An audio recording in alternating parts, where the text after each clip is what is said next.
Hi Yang Gang. So I am in Manchester. Yeah, I have to say it like that. I don't know how the New Hampshireans say it, but anyway, I'm at the Current Museum of Art. I guess Current Museum of Art. Yes. So Andrew will be speaking here at 6:30, which is in less than an hour, I think. And then I just ran into Grassroots Gang Gang. Jeez Louise.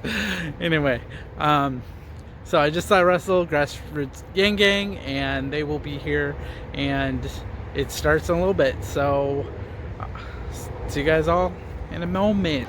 And this is the Museum of Art, of Current Art, or something like that. Anyway, I'll show you kind of what is going on here. Here, let's see what happens. The picture thing.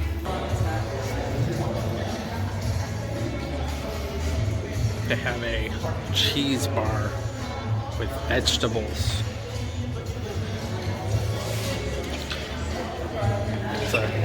It's an extra level of the Gang Gang. Anyway. And we have wine, but not a whole wine cave, so you know, it's nice.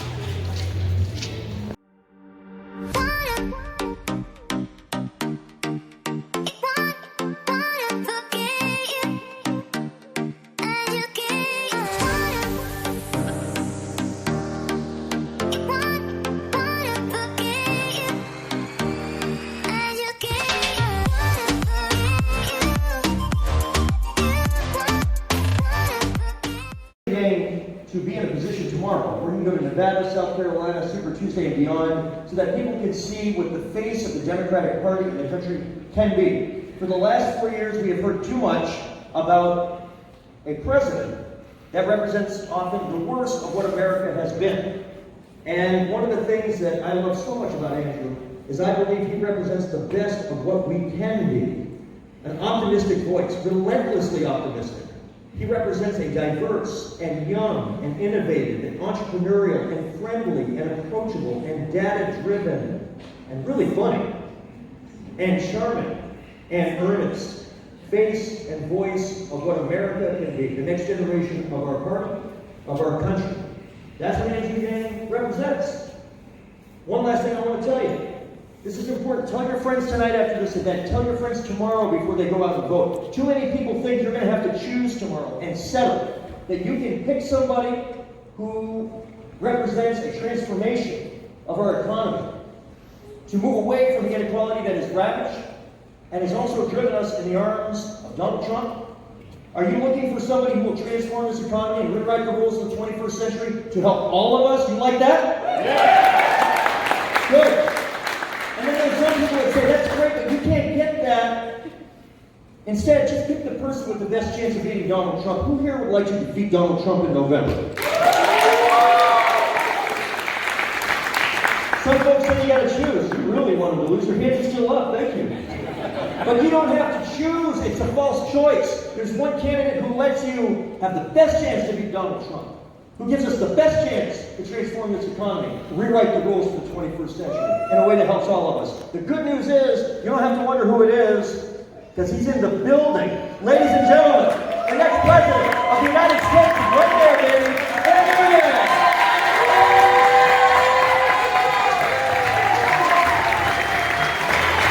Jobs in Detroit, Cleveland, St. Louis, Baltimore, and other cities around the country. How many of you all work at a nonprofit now? How many of you all volunteer at a nonprofit? You should really raise your hand to that second one. That was like, are you a nice person? And you could be like, I was nice that one time. So to start a nonprofit the way I did it, incorporated a 501c3, put some of our savings into the organization to found it. This is how we balance out the most extreme winner-take-all economy in the history of the world, which is what we're in right now, and make it work for families as well as big companies, for rural towns as well as big cities. This should have happened decades ago. This is why we feel so stretched out. Raise your hand if you're a parent like me. If you're a parent, you've had the sinking feeling that we are leaving our kids a future that is less bright, less prosperous, and less secure than the lives that we have led. Why do we feel that way? Because it is that way. If we're supposed to value the most in our lives, our children, our families, our community, our democracy, and they're getting zeroed out one by one by one. They're getting zeroed out because we've been collectively convinced that economic value and human value are the same things. And if the market says you have no value, then you have no value. And what we have to say to our fellow Americans tomorrow is that we all have intrinsic value as citizens, as people, and as owners and shareholders of a rich country. We have to start aligning how we're measuring our progress with how we are doing, our health and life expectancy, our mental health and freedom from substance abuse, our clean air and clean water, our children's success rates, how many of us can retire in quality circumstances. These are the real measurements of how we are doing, and as your president, I would present these numbers to you every year at the State of the Union. I'd be the first president to use a PowerPoint deck at the State of the Union. My name is Christina, this is Brennan, and the question we have is, if you give every American that $1,000 every month, first of all, what's going to happen to the need-based programs like food stamps, TANF, Social Security? And second, what are you going to do to prevent landlords from raising prices once they know that we have more money? Well, thank you for the question. The freedom dividend is universal and opt-in. It's taxed on top of Social Security, and it's taxed on top of any housing benefits. It does not push you out into a range where you don't qualify for any means-tested programs. There are certain means-tested programs it does substitute for. The cash and cash-like equivalents, so something like heating oil subsidy or food stamps, you'd have a choice between the current benefits, which are generally much less than $1,000, or the $1,000 in cash. When I've talked to families who are on means-tested programs, they actually express a lot of frustration that if they get a part-time job or whatnot, it actually reduces their benefits. And this is one way to make it better. It's a common concern that if people get this $1,000 a month, that prices will go up. I'm going to use a real-life example because it's sort of fun. What's a restaurant that people like here in Manchester, like if you wanted to go out and have a nice dinner? Puritan. Great. How much does dinner cost for one person at Puritan? $20? Let's say it's $20. All right, so let's say I'm your president, freedom dividend gets passed, you're in a good mood, you're like, let's celebrate. So then you go to Puritan, but instead of $20, it's $28. How do you react? You're like, what? It's not, you're like, this was $20 last week, what happened here? And then maybe you go to another place, you go to Booba Noodles, which I just had noodles at, which was very tasty, Babu. Anyway. And so it's not like these businesses can stick it to you because you're still price conscious. You're not like, I'm rich, sure, try to do whatever. Like, you're still very value conscious, and there's a lot of competition for your business. There are only 3 areas in American life right now where the markets are dysfunctional and people are gouging us and just raising the prices. And you know what they are. You mentioned one of them. 1 is housing, 2 is education, and 3 is healthcare. We just keep on jacking the prices up and you feel like you have no choice but to pay. For example, why is college 250% more expensive now than it was when I went to school? Did it get 250% better? No, it did not. So they just keep raising the prices, and then you feel like, well, I don't have a choice but to pay, and then the government says, well, I've got loans for you. So up to $1.6 trillion in student loan debt up from, anyway. So I have independent plans to get down the inflation rate in the 3 real pain points, which are education, healthcare, and housing. Housing is the trickiest one because a lot of that stuff is local. But we need to invest in affordable housing options, and one of the things I'm passionate about, my wife mocks me for this, but I get very attracted to man caves, where she's like, we have children, we're not going to go live in a shipping container, but I'm like, hey, just look at the shipping container. It's like there are things we can do to create much more affordable housing options, and one thing I'm passionate about is more communal living arrangements, particularly for single parents, because right now 40% of American children are being born to single parents. And I have 2 kids myself. It is so much work feeding and looking after these kids every day, so that if you had communal living arrangements where you could cook mac and cheese on Wednesday and then all the kids come in and eat it, and then like Thursday someone else is making sloppy joes or whatever, you can actually have more living arrangements that reflect modern reality, because the standard nuclear family is actually not the norm anymore, and we should have housing arrangements that reflect that. So the federal government can invest in some of these new housing alternatives.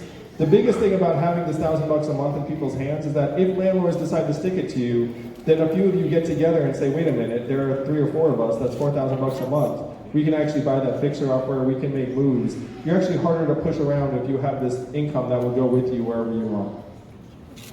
Thank you. We talk about it like the internet is somehow this great spur to entrepreneurship. It's really not. 2 generations ago, what businesses might you have started? Hardware store, flower shop, toy store. Now none of those things makes any sense because the internet has taken them all away. And then we act like the internet is going to help you create businesses. You know what the internet's great for enabling? Self-subsistence labor. Like if you want to sell some tchotchkes on Etsy, the internet's great. They're paying less than that. We shouldn't act like small businesses are Amazon. You know, small businesses, a lot of them are just barely making it.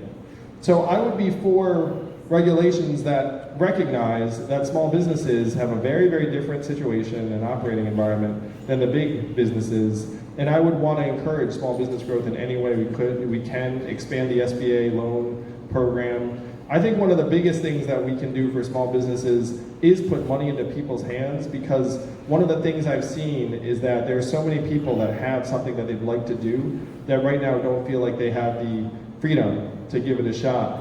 And the biggest part of that, even more than this cash in your hands, is healthcare.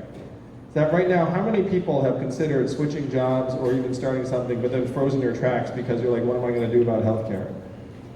It's so many of us, right? The fact that healthcare is linked to employment is an historical accident.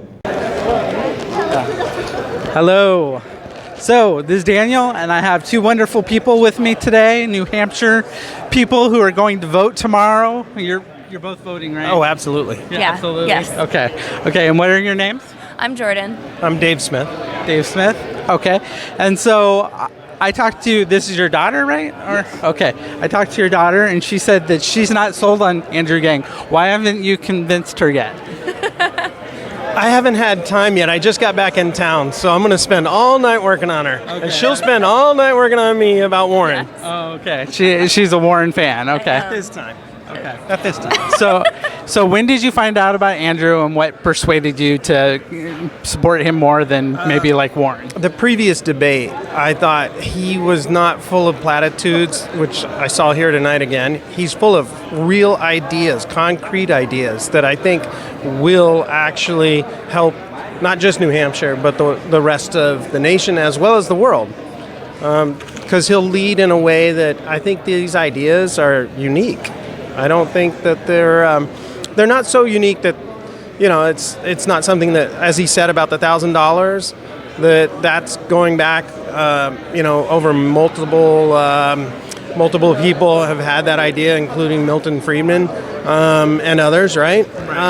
So I don't think that it's out of the range for possibilities for us. I mean, Americans think too shallow in terms of 30-minute sound bites. And I'd really like to see somebody that has ideas get past New Hampshire and be able to get more of a voice. Okay.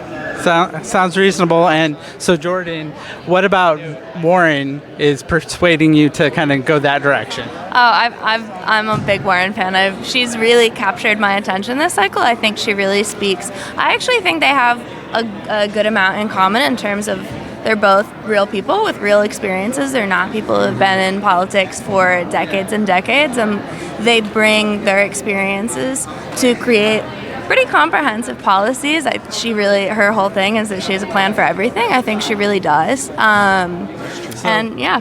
One of the main concerns about Warren, and the only thing that they have an issue between each other, is the wealth tax.